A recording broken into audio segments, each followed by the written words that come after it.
Christian Whiton is a former State Department senior advisor and the author of Smart Power Between Diplomacy and War. Christian, welcome back. Good to have you with us again today. So you heard what Joe diGenova said. Do you think he's onto something here?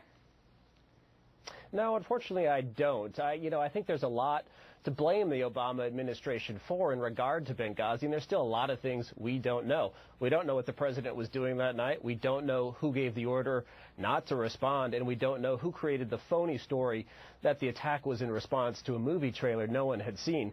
But there are just many problems with this theory. First of all, where did the man pads, the man-portable air defense systems, the surface-to-air missiles, where did they come from? Gaddafi was thought to have some in his arsenal, but they were around from when the Soviet Union was still in existence, and not one of them was used in the war. So, it's just there are a lot about this that doesn't really add up. When you hear this story, your mind, I don't know where it came from. It could have come from the whistleblower that he represents, who was a very credible witness when we watched him in front of Congress, by, the perception of a lot of people at least. This idea that perhaps they were moving missiles in order to aid the rebels in Syria is an idea that was also floated by Rand Paul to Hillary Clinton when she was in front of Congress, and she had a similar response. She was very, skeptical and very unaware of anything along those lines. Right. There's just a number of reasons that doesn't add up. If you were going to supply the Syrians with arms, first of all, it's unlikely you would publicly be saying you're not doing that while you were doing it. You'd probably just be quiet in public.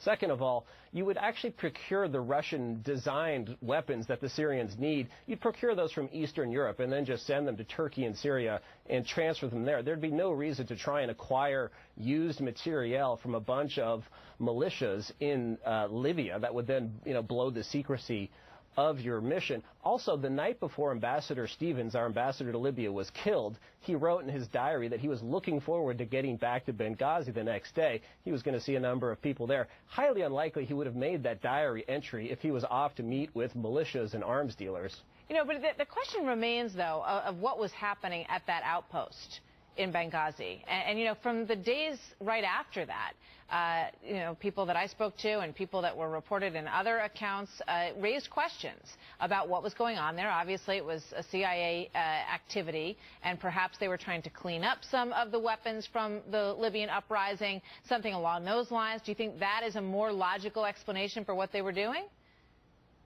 I think so. I think there were a number of man pads left over in Gaddafi's arsenal. I don't think they were terribly useful.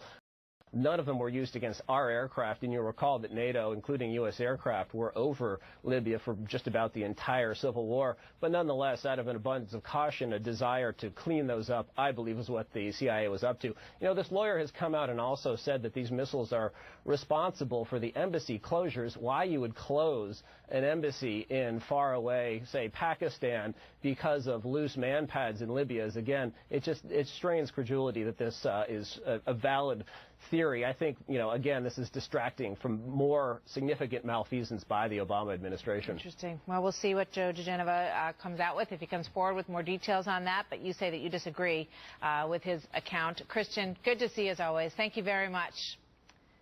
Thank you.